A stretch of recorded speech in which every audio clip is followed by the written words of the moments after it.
Welcome to ஐஸ்வர்யம் filter. நம்ம வீடு கட்டுறதுக்கு வாஸ்து முக்கியமா பட்ஜெட் முக்கியமானா பட்ஜெட் தான் முக்கியம். பட்ஜெட்டை வச்சுட்டு அதுக்கு தகுந்த மாதிரி வாஸ்து படி வீட்டு பிளான் போடணும்.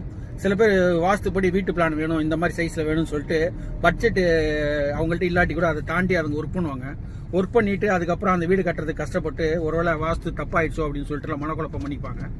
அதனால நம்மள்ட்ட இருக்கிற பணத்துக்கு அதில் எப்படி வாஸ்து பண்ண முடியும்னு பார்த்து அதை வச்சு பண்ணுங்க.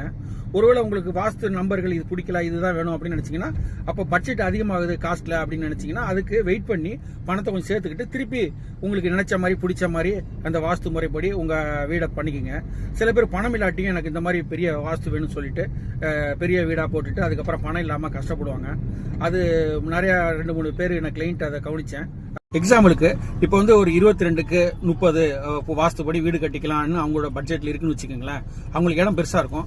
ஆனா அவங்க என்ன பண்ணுவாங்கன்னாக்கா, எனக்கு இந்த வாஸ்து பிடிக்கல சார், எனக்கு 27க்கு 42 போடலான்னு இருக்கேன் சார். அப்போ ஆட்டோமேட்டிக்கா ஆகும், அந்த ஏரியா அதிகமாகும், அப்போ காஸ்டும் அதிகமாகும். அவங்க என்ன பண்ணுவாங்கன்னா, அவங்கள்ட்ட பணம் இருக்காது, அதனால சின்ன வீடுகளா போடுறதுக்கு அவங்களுக்கு மனசு இருக்காது. அதனால என்ன பண்ணுவாங்கன்னா, இந்த பெரிய வீடா போட்டுட்டு வாஸ்து இருக்கு நல்லா இருக்கு அப்படின்னு போட்டு பண்ணிக்கலாம் செஞ்சுக்கலான்ட்டு இறங்குவாங்க. அந்த பைனான்சியலா ஐடியா பண்ணாம விட்டுடுவாங்க. அதனால பிரச்சனை மாட்டிக்குவாங்க. அதனால நம்ம வீடு கட்டுறதுக்கு முன்னாடி நம்ம என்ன மாதிரி வாஸ்து வீடு கட்ட போறோம், அது எவ்வளவு செலவாகும், வேற என்னென்ன செலவுகள்லாம் இருக்கு, அதை எப்படி பண்ணிக்கலாம், அதுக்கெல்லாம் பணத்தை எப்படி மொபிலைஸ் பண்ணலாம்னு தெளிவா தெரிஞ்சுக்கிட்டு இறங்குங்க. நல்லபடியா ஒரு நல்ல வீடா கட்டிக்கங்க. நன்றி, வணக்கம். அடுத்த வீடியோல சந்திப்போம்.